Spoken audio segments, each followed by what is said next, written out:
Um, let's be real, you'd be a little distracted if you were hungry, right? So like Robin said, I'm just excited to share some information about this year's Enspire conference.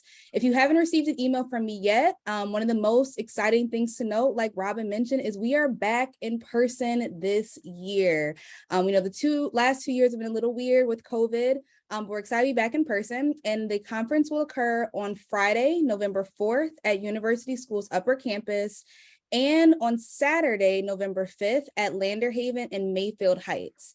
So this year, as always, we have some incredible speakers for you all, such as Dr. Sonia Toledo, Jeremy Anderson, both of whom I know will leave you feeling recharged and motivated. We're including workshop options this year that will be led by some of your own peers. Of course, everyone had the opportunity to participate in our young entrepreneur market and supporting some of our young entrepreneurs who have been working super hard and have started and been successful in running and operating their businesses. And this year we'll also have a provider showcase for you, so helping you in finding some vetted resources for you to use in your classroom. So if you don't already know, registration is open. And if you register by the end of the day tomorrow, using the code EARLYBIRD, you can register for free. So we hope to see you there. We encourage you to even bring a friend or a colleague with you who may find value in attending Enspire. But yeah, we're excited. So I will turn things back over to Robin, who'll go over the agenda for today. Thank you so much, Ari, for explaining everything and for giving us such a great explanation and sort of helping us to, really understand what Enspire is all about and for our reasons for going. While we are busy planning Enspire, we can't forget about the building blocks for entrepreneurial learning.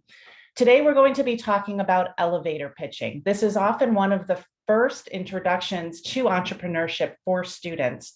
But as you will see, the exercise of creating and presenting an elevator pitch can go very deep and into many aspects of entrepreneurial learning. We have content in today's Power Hour for educators who are just starting out and for those who have participated in elevator pitch curriculum in the past. Helping me make sure we get to all of your questions and comments today are all of my colleagues at YEI. Many of us have an asterisk or a YEI before our name, so you know who we are.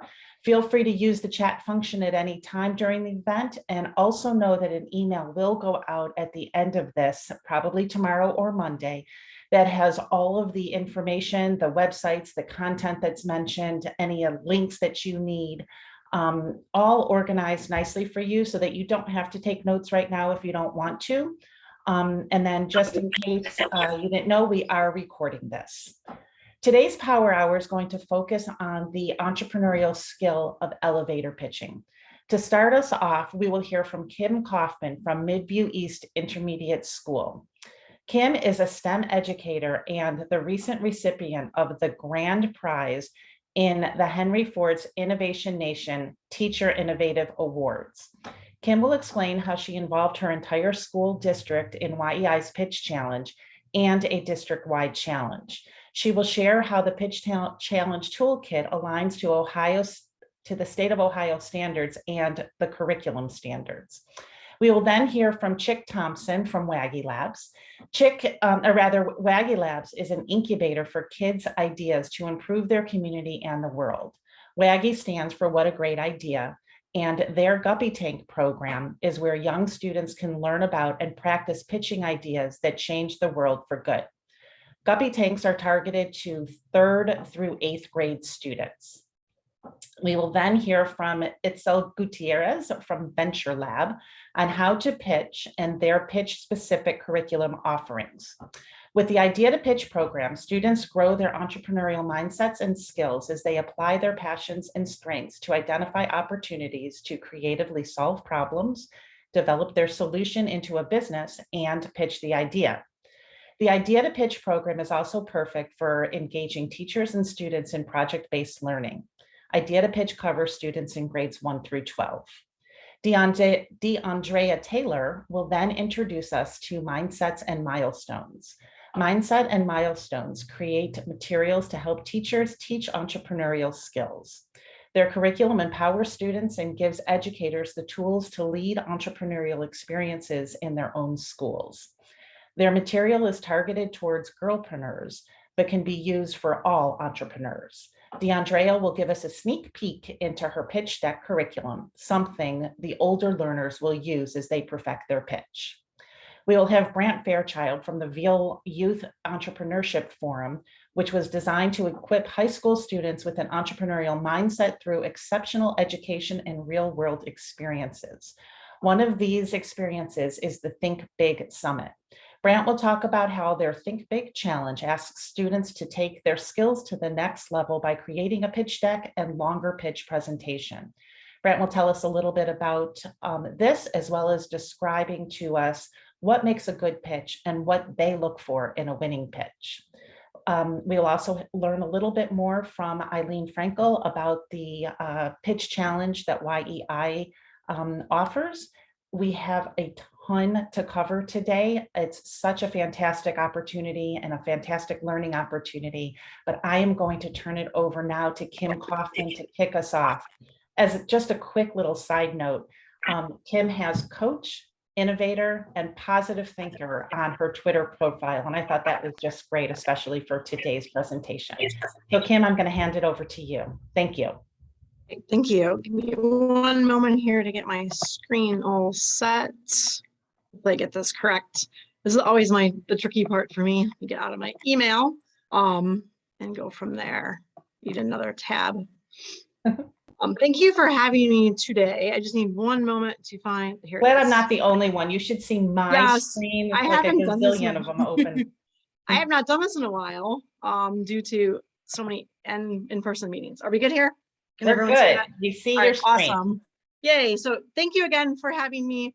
This will be my 4th year with the pitch challenge. And for me, it started out with a postcard.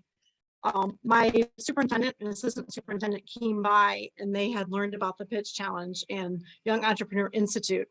And when they stopped in my classroom, they told me about it. And right away I was on board. Just the thrill of a contest where students have the opportunity to come up with their own ideas and share those with the world, to me was the big selling point.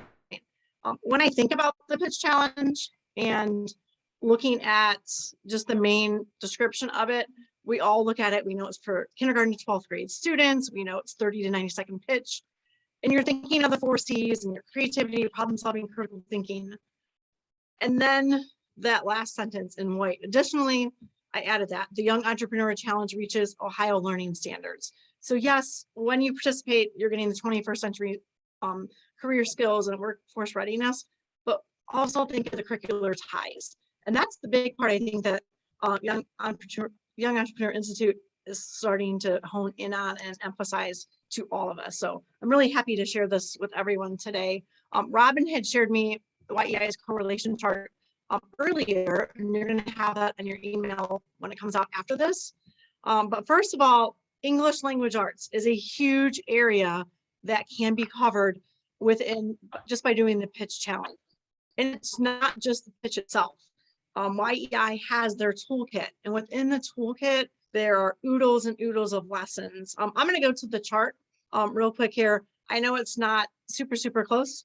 You'll get a nice version of it. It prints out, it's a perfect PDF in color. What I did is I made it a little bit easier for you to see. So you can, as you're looking at your screen, there's problem identification, business opportunity, the pitch content structure, pitch practice, and coaching and filming. Those are all aspects of participating in the pitch challenge. So within that, the tools are there with the various lesson plans.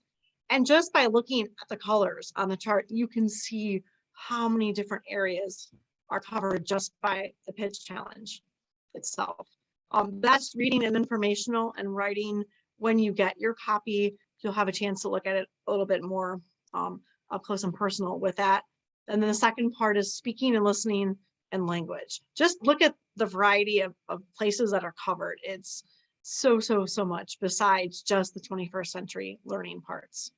So that's English language arts. Social studies, humongous. So the economics strand, anywhere from kindergarten through 12th grade, is all over the place. You have goods and services, financial literacy, entrepreneurship, markets. What I like about the pitch challenge is the extension opportunities. when you have students that have really, really good ideas, you can then talk to businesses in the community. You have the market and places where they can then work on their business and sell it. And even kindergartners, they're learning about an economy, and that you have goods and services that are needed. And why not let them start pitching and have that? And then the other part is Ohio's social emotional learning standards. A lot of people don't think about SEL, but the confidence that is gained when a student has a task and comes up with an idea and sees it from start to finish is huge. Thinking about the different parts of SEL, self-awareness and management, when you're coming up with a pitch idea, you have to think about what you need, your needs and your wants. And as you come up with that idea or service, you're definitely tapping into that area, as well as social awareness, because you have to think about as a child what you need and what society around you is in need of. And wow, the problems that are solved through this contest are incredible. So those are just 3 areas besides what you read in that paragraph when you're trying to figure out if you're going to do the challenge. For myself, this has been just a great project because I've been able to start it in our district from the ground up. Like I said earlier, my superintendent and assistant superintendent gave me the information about the pitch challenge. It's a matter of finding the right person in your school district that's going to jump on board and give it a try. There's a risk involved, and you do start small. So I teach 5th and 6th grade. So that's where we started with. From start to finish, not every child finishes unless you have it set up that way. I use mine more as a passion project to tap into students that are interested in this type of thing. So to give you an example, the first year we had 21 videos. The next year we had 28. And then last year we had 34. And besides that, you can now turn in just a written pitch. And we had 6 students do that as well.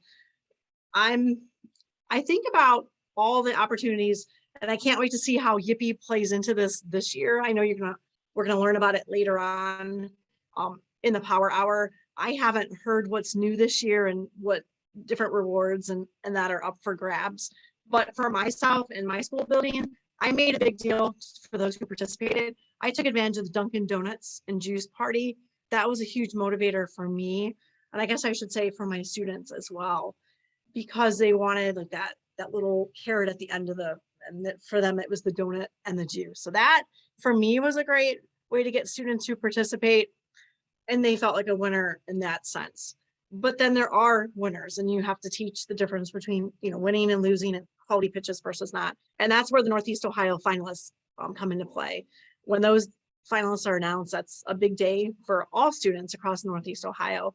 So I've started creating a buzz around my school from year to year. This year, the picture on the slide, you can see I now have a sign outside my room so that everyone can, are you going to be the next Jillian or Lila at Midview East versus whatever school? So I have big question marks for this year. So I think that's kind of a cool idea. You could even involve your PTAs and, get a plaque and things like that. But just find ways to make it a community effort, and that will increase your participation. The third point there, find ways to hold contests within the contest. And that's been the fun part of innovation, because as I've worked with the YEI representatives, they've kind of pointed me in the right direction and, had different grants and opportunities with YEI. So we've not just had the Northeast Ohio contest. We had Lorain County, where we had extra funding so that we could split up and have a 5th grade Lorain County winner and a 6th grade Lorain County winner. Last year, we also had 3rd and 4th grade involved, along with Avon Lake City Schools. And then within our school district, I have ways, and I think we all can find funding for different prizes where we can have a school champion. And then individual class, that's the part when I'm talking about starting small. I was the one person that started it, but then as we had more participants, I was able to get other teachers on board. So last year, a couple of our homeroom teachers that entered took advantage of YEI, and they signed up and found resources, and also were able to get the Amazon gift card, which was one of the options last year, and give individual class prizes. So be creative. So yes, we have the Northeast Ohio contest and other contests out there, but then find ways to make it your own. And that would be some advice that I have. The fourth point, start with a comfortable amount of grade levels. 5th and 6th grade was perfect. We had 2 grade levels to start with, and now participation is increasing. I met with a lot of different teachers before school started and spread the news of that Young Entrepreneur Institute. We went to the website, we looked at Yippee, but the thing that most teachers were interested in was the pitch challenge. They didn't realize all of the different standards that you could cover within it and how you could reach students. So now it is K through 12. I don't think we have every grade level. I think it'll take a couple years, but we definitely have 2nd, 3rd, 4th grade teachers.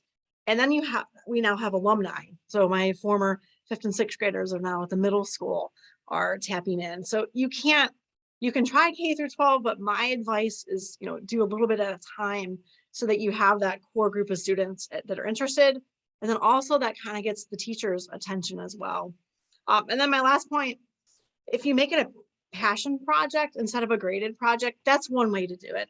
Our 5th grade, they do a Shark Tank project in social studies. I think they're going to do it more as a graded project, but passion project wise, sometimes students do the best work on something they're not graded on, something that they can work on when they have a few minutes of free time, at night or on the weekend. And if that is their passion and they have an invention or an innovation or an idea, why not help them and encourage them to do a pitch as well?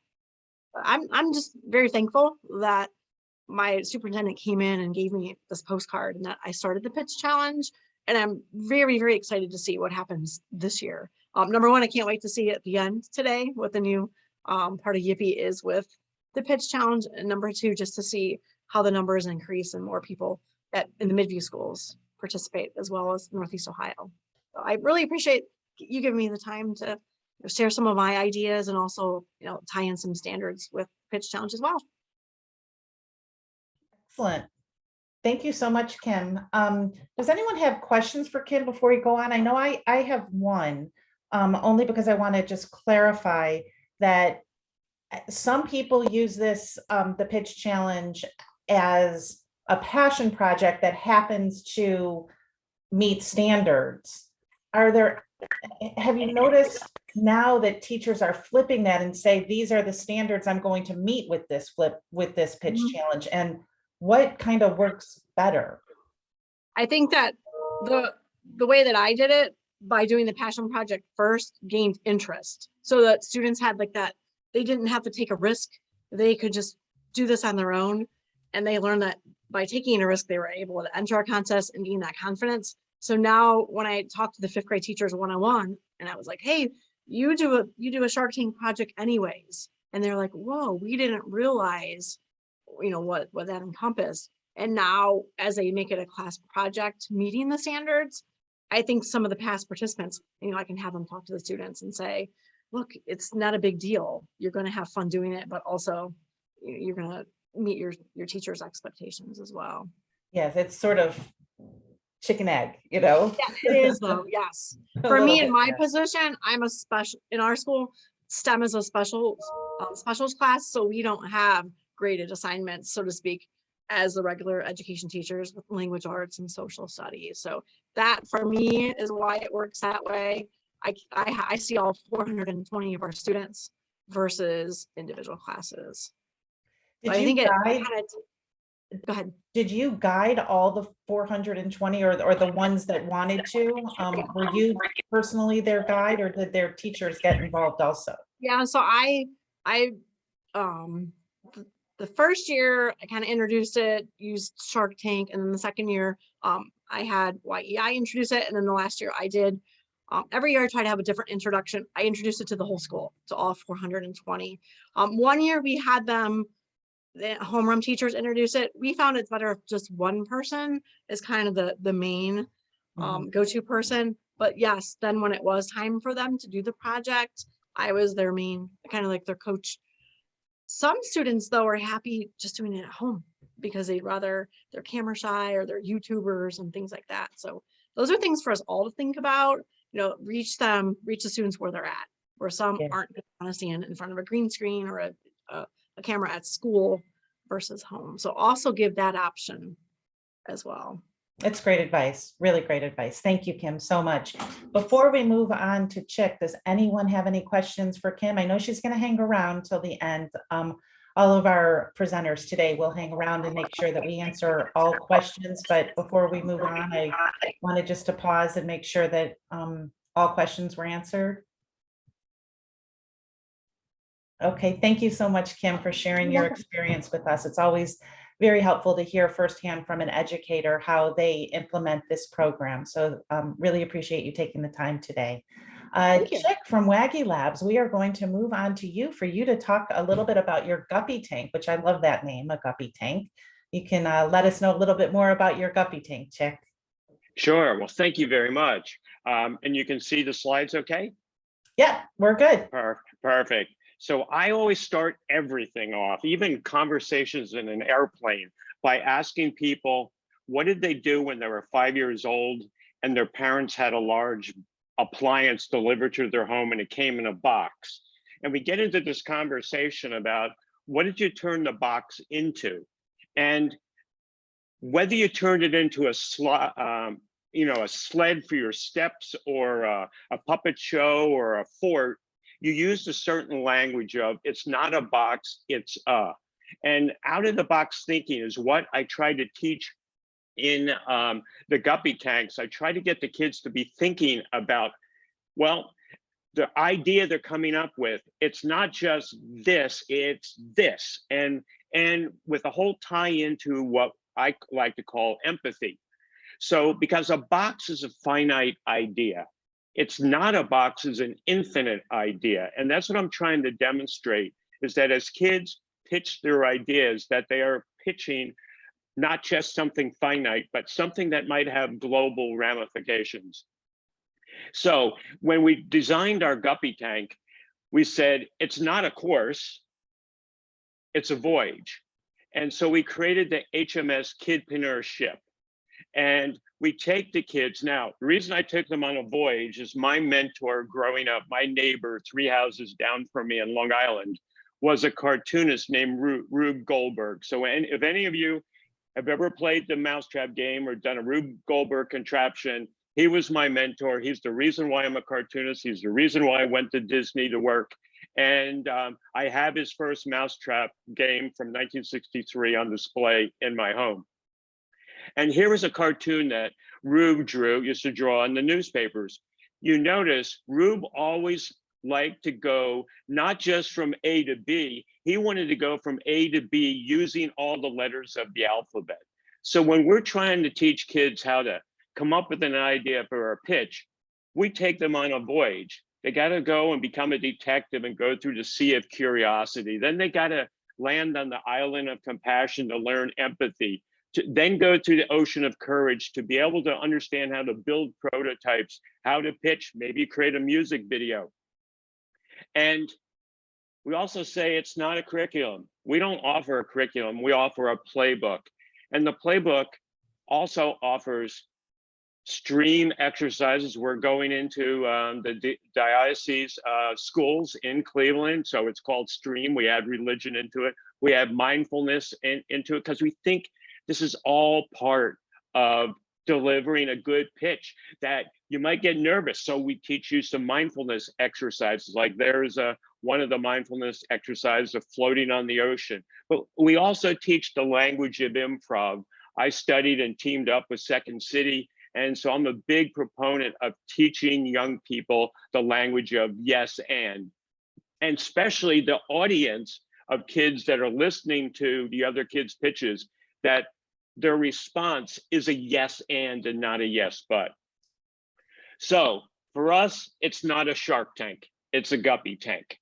And our Guppy tank is all about coming up with ideas around community challenges. So we help the kids become a detective, to understand what life is like in their community, what's the best thing, what's the hardest thing, to come up with the challenges.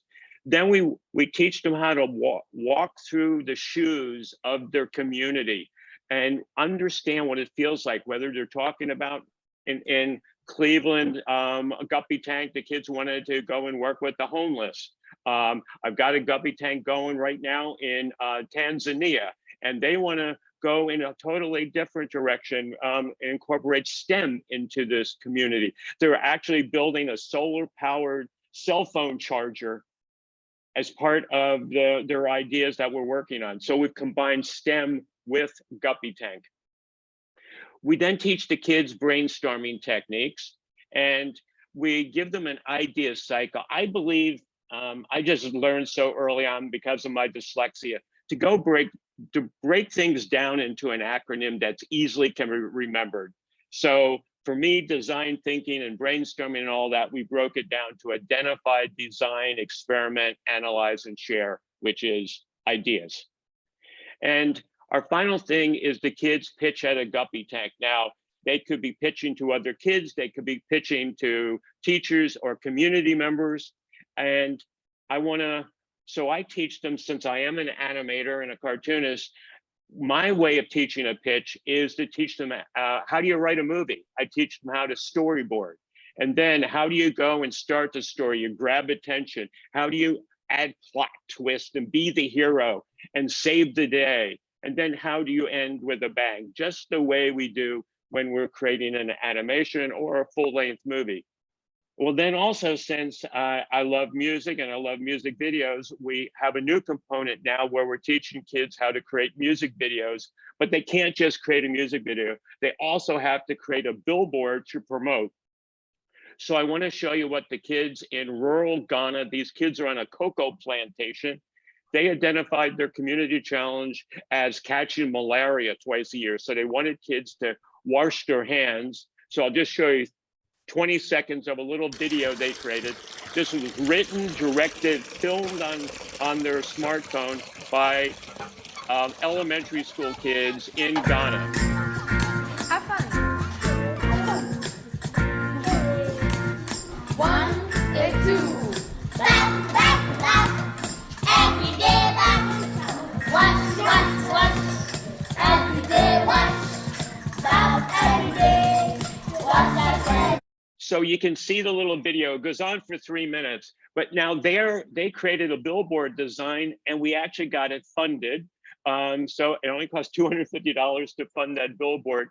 Well, the kids' music video pitch, didn't just win the Guppy competition. It's all over Ghanaian TV. They've now created 4 different music videos. These kids are rock stars in their hometown.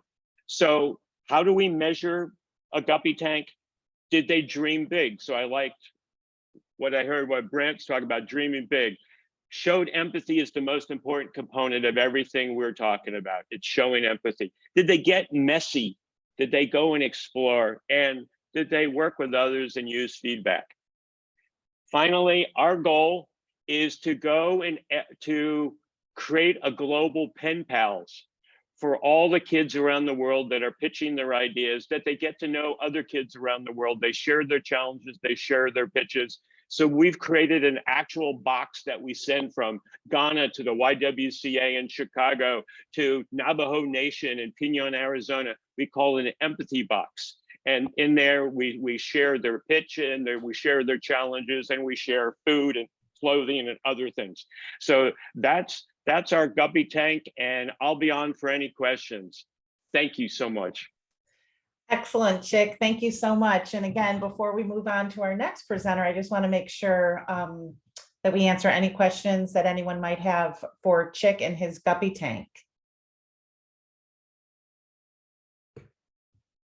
I agree, Julie. It is a great program. It's so interesting to me too, you think elevator pitches and there's just so many different ways to go about teaching them and to go about learning the skills and the entrepreneurial skills of what is involved in coming up with a great idea and then actually being able to present it. And I think the Guppy Tank is a fantastic way to do that. Another fantastic way to do that is to use the resources from VentureLab, and I'm going to have Itzel talk about those types of resources.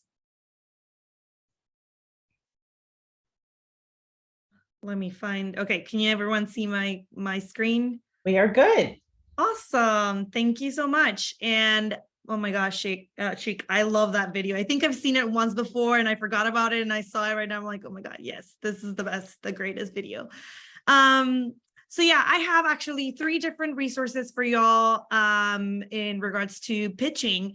And so VentureLab does entrepreneurship education for youth, and we focus on the mindsets and the skills of an entrepreneur. And you heard even Shik talk a lot about a lot of them already, like empathy and creativity and curiosity. We focus on problem solving and how to make them optimistic and things like that. And so one of the first things I wanted to share is on our website, we have our free topics in entrepreneurship part 1, and it has, I'm going to link it on the chat, and it has not only pitching activities. Oh, I don't know if you can click on the links that I just sent, but I know that in the follow-up email, all the links will be working. Perfect. Yep. So don't even worry about it right now. You'll get them in the email. And so it not only, and Topics in Entrepreneurship does not only have pitching activities for you to do right now for free, but also has a lot of, it includes the creativity, idea generation, problem solving, market research, a lot of different activities and different topics around entrepreneurship.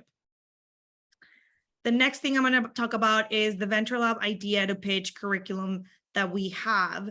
And so this curriculum, the license includes training from us, ongoing coaching for a year. The curriculum does have the instructor guide and a student workbook. We help you create your own custom schedules depending to fit your needs. If it's an after-school program, in-school program, summer camp. We also have survey tools that you can use to measure and report instructor and youth impact that we share with you at the end of the program. So it's a great way to show your community and your supporters what this type of programs do for your community. We have, thanks to our partnership with YEI and a lot of our funders in the US, we do have full and partial scholarships available to help cover the cost of this program. And so if you're interested on the Idea to Pitch program, we'll send you the link with all of the details and also the scholarship application, because our goal is to get this curriculum to as many youth as possible. And so we don't want, the cost to be a barrier for anyone to be able to do this program. And yeah, we agree too, so much that we have created a program for our educators in YIPI that I will talk about when everyone is done presenting, that includes the Ideas to Pitch program that you can get for 250 points on YIPI. So basically for attending today, you will receive 250 points. So this program could be yours if you're an educator in Northeast Ohio for free, just for attending today. So I didn't want to interrupt too much, but I wanted to make sure that's a perfect, that's the perfect gave everyone that little plug. Yes, I love that. Thank you for sharing that. Mm-hmm. And then something really cool that we recently did is we just released an interactive pitch builder on our website, which is really cool because youth can create a pitch in less than 5 minutes. We have a set of questions that they're answering about their business. Once they figure out all of their ideas, and they enter and answer all the questions, and it basically spits out a paragraph that you can use, that your students can use to practice their pitch. This is more of a basic pitch. If youth are younger or if they're getting started, obviously it's not gonna match every single type of business idea. But I think it's a great tool that you can use in your classroom and really fun. And is that open to anyone in the United States? Yeah. This is just, let me actually see, I can take you there. Let me show you how it looks. Oh yeah. So this is just kind of the sample wording. Oh, I don't know why this is so big at the top. I think we need to fix that. But if you can see at the bottom of the screen is like, okay, my name is Rachel. And as you're answering the questions at the bottom, it creates the paragraph at the top, and it just kind of, so that you can read it out or print it out. Excellent. I just wanted to make sure that I knew the parameters there. Yes. It's great that it's available to everyone. Yeah. And one more thing I wanted to mention is I know that even Shik and Kim both mentioned students and youth passions, right? Well, the idea to pitch curriculum, one of the things that I really like about it is that at the beginning, we start with that. It's like asking youth, like, what are your interests? What are your skills, right? Observing the world around you to help solve problems, thinking about others and solving problems for others. And so it makes it that much more interesting to them that it's something that they're interested in, that they care about, that they're good at, or that they're observing in their immediate world around them. So that's it. Excellent, thank you. And again, I'm just going to stop, make sure we don't have any questions before we move on, or anyone raising their hand. Excellent. Thank you so much for sharing. We're going to move on to DeAndrea with the Mindsets and Milestones. Amazing. Well, I mean, I'm so happy that I got a chance to see a little bit more about what Chick and Itzel are offering at WAGiLabs and VentureLab. There's a lot of cool stuff here. I'm excited to be a part of it. So let me share my screen just to make sure we have everything together. I hope everyone's having as much fun as I am. This is so much fun. So my name is DeAndrea. I am the founder of Mindset and Milestones, and I'm also a PhD student in education at UCLA. So a lot of the work that I'm doing with the curriculum also is very related to what I do as a PhD student and researcher, focus a lot on social emotional learning and risk-taking and ways to help students, but particularly girls, develop a lot of the skills that we want to see them have in order to go into places and become the leaders that we know they can be. So in order to do that, and with the theme of elevator pitches, I am actually going to stray a bit from the pack and talk a little bit about pitch decks. So if we know, elevator pitches, a lot of what we see in Shark Tank and different places, they're really short, probably, anywhere from like 15 seconds if you have a really succinct one to a minute or two. And a pitch deck is probably that next step. We're bridging, especially with our older students, into places where they'll have opportunities to speak longer about not just what their business is and what it does, but also how they plan to do it. So I'm going to share one of our sort of sample lessons with you about what we actually go through when we teach students about putting together a pitch deck. So we always start off with a video overview. I won't play this for you now, but feel free to take a look at these later. We start with a video overview that talks to them about what is happening with this lesson. In this case, we're talking about why are elevator pitches and marketing and presentation overall so important to helping people find out what your idea does and whether or not it's related to them. We'll do our lesson objectives. And in this case, it's to figure out how can you holistically present what your business does in a succinct way that keeps people engaged. And then we go through the agenda for the day. You'll see the activities that we have in a moment. We'll have a sort of remember section that talks to them about what were the big takeaways from today, and then the challenges. And these come with every single lesson that we have. We offer about 25 total lessons over 40 hours of curriculum content.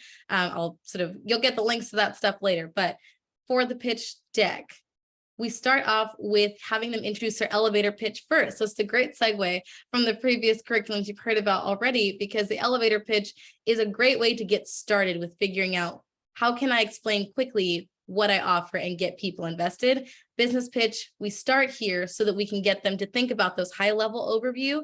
And then we start thinking about the next steps, which is sort of elaborating on all the different parts of your business. We also have another video that talks about business and pitches and pitch decks specifically. Again, all of this would be available to you. I made a lot of really lovely videos for you. You'll see my face all over them. So I hope you enjoy that. But then we'll move to explaining what a business pitch is. This is one of our word heavier slides. We find that when teachers are explaining it or trying to help students understand it, the students do respond really well to being able to read it and also sort of having this to return to as well. The students can have the access to view some of this information, whether that's through our teacher curriculum or our student version of the curriculum. They'll have an opportunity to remember these definitions and sort of explanations, especially helpful for teachers who are new to entrepreneurship that might be applying this to social justice or to STEM. this kind of extra context seems to be really helpful, especially if you're new. Then we move to explaining what goes into a pitch deck. This is probably the most grueling part of this lesson because many times they'll look through and be like, this is way too much, but we sort of break it down slide by slide so that they can understand, like, you already have the answers, especially if they've been working through our curriculum already. We are just trying to help you put together pieces of this puzzle that you've been building since your idea started. So we get started with these. Your title slide, you already know what the name of your business is or what it is that you do. If you have a good slogan or a tagline, this is a good place to put it. And then we introduce the problem. So why does this matter? And how do you help other people recognize that it matters? And then we talk about the solution. So if you talked about a specific problem like pollution in the ocean, and then you talk about your clothing line is sustainable, we don't just want to see what you offer. We need you to make that connection between why the problem you identified and the solution that you have are related. How are you showing us as an audience that you're actually solving the problem that you presented? And then we talk about your market. We go over all the fancy terms with them, partially because entrepreneurship in many ways can be much about language as it is about, ideation, problem solving, all of those things. The language of entrepreneurship can be really intimidating, but once they feel like they have that to sort of wield and use as they please, they feel a lot more confident calling themselves entrepreneurs. So you'll see a lot of the language we use here has all been introduced to them throughout the process of working through the curriculum. And then we'll get into the solution that they offer. But in addition to that, what are the benefits of that solution? So your value proposition. And for those of us who are familiar, I'm sure many of us are, value proposition specifically related to the benefit associated with what you're building. So not the features or all of the bells and whistles that it has, but why does this make my life better? Does it make something faster, easier, more effective? Whatever the case may be, we want to know what that is because that's how people can tell whether or not it makes sense for them to engage in it. We talk about our business model, and I explain this very simply as how are you going to make money? And I know this can all get very complicated when we get into people who have MBAs and are sort of moving into more sophisticated ways of talking about what a business is and how it operates. But we go very simple. How are you going to make this work? Whether that's making it work with money, you need volunteers. How does this operate so that you can continue to do the things that you're doing?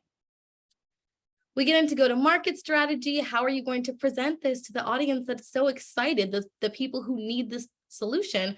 Are you going to use social media? Are you going to go door to door? Whatever sort of method you're using, why does that make sense for your customer? Very sort of top line with financials, we talk about revenue, cost, profit, and the relationship between those. So we just want to see how those fit together in their financial slide. And then we go to competitive advantages. In other words, why are you so amazing at what you do? And how is that different from what's being offered so that we can help people figure out why they need to go with you as opposed to what's currently available. And then we talk about their team. And as I show them, there's lots of different places to put your team slide. So there'll be several examples to view as well. With that, we also always try to get them to finish with an ask of some sort, whether that's just to follow their new Instagram page or to, I don't know, get on a newsletter subscriber list to let people know when they're ready to launch, and then thank their audience because the people who are listening to you are really, really important, and them giving their time and energy is very valuable. So we want to make sure that they know that we know that. And then any appendix slide, this is particularly important anytime they're doing Q&A. If they have some sort of question and answer portion, they can put everything that didn't fit in their 5-minute pitch that we sort of encourage them to put together. Everything that didn't fit there, they can put in their appendix slides and use when they need it for the Q&A. We also show them a fictional example of a pitch deck that I put together for a fake business, but then we also have some real examples that were shared with us so that students can see what does this look like in practice? How did BuzzFeed, Uber, YouTube, how did these different places put together decks that eventually allowed them to become who they are? And they also can see that decks evolve over time. So what my pitch deck looks like when I am, just starting out looks very different than what it looks like when I'm a big company. And it's okay. It's supposed to get better. So where we start at right now is not where we end. This is not a final project by any means, very much sort of a project in process, and it always will be. And then we provide some resources for where they can go to start putting together their decks. And this is something I can sort of share with you. We also have a template version that's not designed, but that's intended for them to answer questions that give them the information they need to start putting their deck together. So a skeleton version, and then they'll design it with something like Slides, Carnival, like we suggest here, Canva, any other ones that they sort of prefer.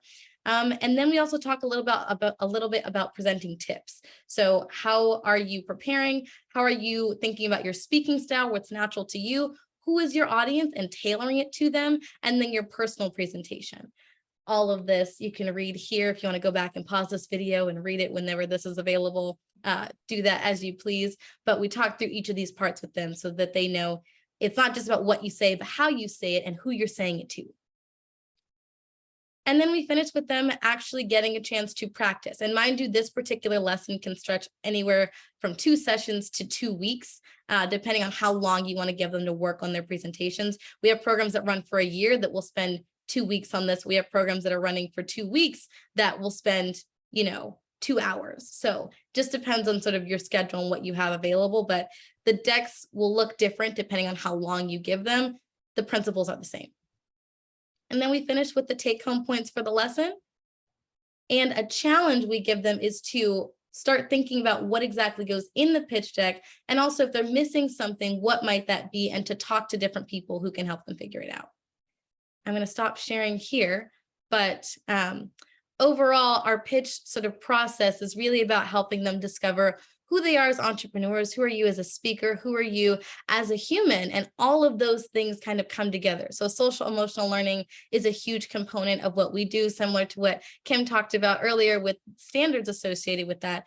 It is a really big part of why some of our educators, particularly educators focused on girls, but those that are also very interested in social emotional learning, find our curriculum really useful, because the kinds of activities that we give, not only do we talk about those sort of very practical skills, we also give them space to think about their emotions, and we integrate reflections and founder bios so that they can start to figure out, how do I toot my own horn? Because every entrepreneur who's doing something great needs to know how to talk about that and not be afraid of it or shy about it. So it's kind of integrated in everything that we do. Really glad I got the opportunity to share with you all today, and let me know if there's any questions. And we also will be available on Guppy's platform, where we actually are now. Wow. So excited already for that to be available to you. Thank you so much, DeAndrea. I really enjoyed learning that whole process. It's a lot. But I like how it's so flexible. Like you said, you could be a whole year course or, a 2-week after school course. So it's great that it adds that ability to work with the educator where their students are. So I really appreciate that. Is there any questions before we move on? Okay, Brant, I'm going to turn it over to you. Thank you, DeAndrea. Great. Thanks, Robin. Thanks, everybody, for having me here. I will try and share my screen as well. Get started. So again, thanks for having me. And just want to talk briefly about the Think Big Challenge. I see several educators who are familiar with our program because they've had students participate prior. This is an online business plan competition that's open to all high school students in Northeast Ohio. And the culmination of the challenge is at our Think Big Summit, which takes place in March, in which we award $8,000 in prizes to the top 4 teams. Our teams can be individuals or up to teams of 4. And we have 2 tracks that students may enter: innovation or small business. Our competition starts with an executive summary that can be up to 5 pages long. Last year, we had 109 teams with over 280 participants that entered our online business challenge. Some students are doing this individually on their own if they're really kind of interested in those pitch competitions and trying to secure funding. Some educators are using it as a full class project for kind of the fall semester. So they're requiring students to do it as part of the class project. If you look at what we're asking for, and I will send out of that.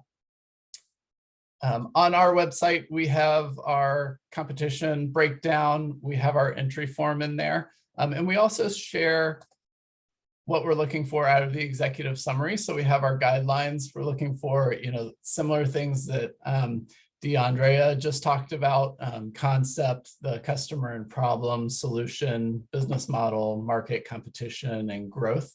We also share our small business, or excuse me, we have the small business and the innovation. We share the rubric with all of the students. So for this first round, a large part of this, in addition to really being creative and coming up with a new idea, or really developing all of these different aspects, is following directions. So if you want to advance to the second round, make sure you're following directions. And this is really a great strategy to really, if you're reviewing your entries with your students, make sure they're hitting on all of these points. Our staff actually recruits volunteers to help us go through every phase of these entries. So we're not the ones who are kind of hand-picking students. We're using the scoring system. So it's very transparent as to what the criteria will be and why students would advance. So in addition to, again, the creative aspect of it, whether it's unique and feasible, but also are they following these guidelines? So we also have an additional aspect. Once the first round is completed, we have semifinalists that we invite to executive coaching sessions. So we typically take anywhere between 18 and 24 semifinalist teams. So we still have a large chunk of teams that we take to the next round. We have volunteers in the business community that help us, and we team them up with these individual teams. So we do that at the end of January at ThinkBox. And for the past several years, we've also hosted virtual sessions. So whether it was during COVID or now, if they just aren't able to attend, we're still able to give them kind of a mentor and executive coach that can help them work through that. Semifinalists are presenting a slide deck and pitch video. So they're going through, again, some of that process that we just kind of learned about to submit that for their second round. And then again, the culmination takes place on March 7th at Case Western Reserve University as part of our summit, where we bring in young entrepreneurial speakers. Our final four pitch there. So the winning teams of each track take home $3,000 that they can use for their business or to use on whatever they'd want. And then the runners-up teams in both track each receive $1,000. So we'll be going into our 6th year of the program, and we're really excited about all the ideas that come through. I know there've certainly been some students over the past few years who have really done this as a passion project and taken that funding to continue to move on and do additional things with their businesses. These are winning teams from last year: Olmsted Falls High School and their Moonbelly project, and then Maggie Chen was from El Puente, and this was kind of a little bit more in the social aspect for creating a nonprofit. So happy to answer any questions. Again, all of our information is online, and we can share all those links, but look forward to having everybody enter the contest this year. Are there any tips you can give us to how you pick a good winner or what makes a good pitch? Yeah, again, we're looking for the creativity and the unique ideas, but also because we're using volunteers who are either entrepreneurs themselves or that are kind of in the collegiate entrepreneurship space, they're looking for the feasibility. So are you following kind of all those rubric categories that we're looking for to make sure that it's going to be a feasible idea that has really been thought through and kind of vetted, and they've gone through the steps of thinking through what the competition is. That would be my recommendation. I can tell you that the Veale Think Big event is awesome. Even if you're not ready to have your students enter the challenge, it's an outstanding field trip. I bring students from university school every year, and they are motivated by the speakers, they're motivated by the presentations, and they're motivated by being in a room full of other high school students like themselves that are interested in entrepreneurship and interested in having the chance to hear their voices and their passion project to be taken to the next level. So I'm putting in that plug for you, Brant, and the Veale Think Big. Thank you. We are hitting up against our time, and I want to be respectful of that, but I did have a little bit of an update on the YEI, Young Entrepreneur Pitch Challenge in Northeast Ohio. So I am going to tell you just about the updates. I'm going to remind you that our competition is K-12, as Kim talked about. It has 3 divisions, an elementary, a middle, and a high school. And the competition is a video pitch. It's not a commercial and it's not a deck.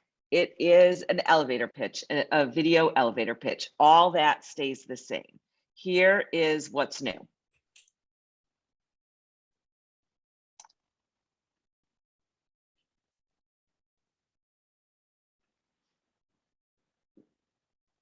So, based on feedback from your surveys, we are shifting the pitch challenge this year to allow individuals and teams to compete.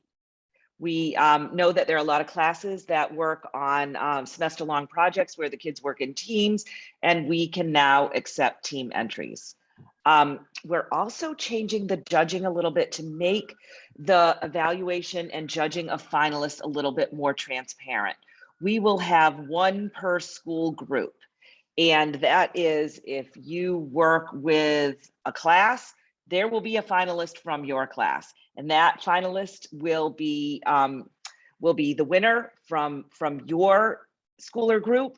And that person will also be a finalist in our competition. So that person, the best in class, will be a part of the best of the best showcase. They will win prizes as the winner from the school, and then they will also be in that final competition among the best of the best. The other thing you asked for is simpler contest forms and streamlining the entry process. Sorry about that. We're working on that. We hear you. And registration opens in November. We're making the contest window a little bit shorter.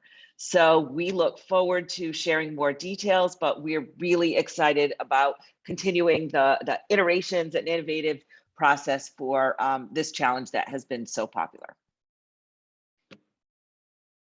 How'd we do? 502. 502. I'm going to take 2 more minutes. Real quickly, a lot of people mentioned YIPI today. And for those of you who don't know, we have launched a new program called the YIPI Exchange, where educators earn points that they can use to purchase resources that are paid for by our sponsors or our funders. Many of the speakers today mentioned about or talked about their YIPI resource.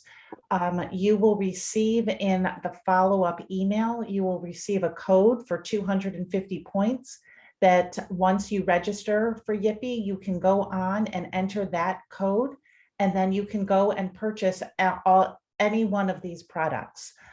You also will receive extra points, YIPI points, for completing our survey that Evan is going to put in our chat box. We do listen and read every single survey.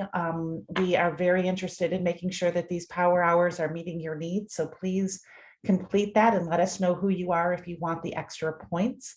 And I will include a bunch of videos in the email that goes out later about how to register for YIPI, how to redeem the points, and how to find the products. I am happy to stay on and talk any more about anything that we talked about today, but I do want to be mindful of everyone's time and say thank you for joining us. And thank you especially to all of our wonderful speakers who shared all their great wisdom and knowledge and their resources with us today, all on elevator pitching. So we're officially over, but I am going to hang out and answer any of your questions. So thank you all for coming. Thank you for presenting. And I hope the rest of your afternoon is really great and everyone stays dry and away from Ian. So thank you.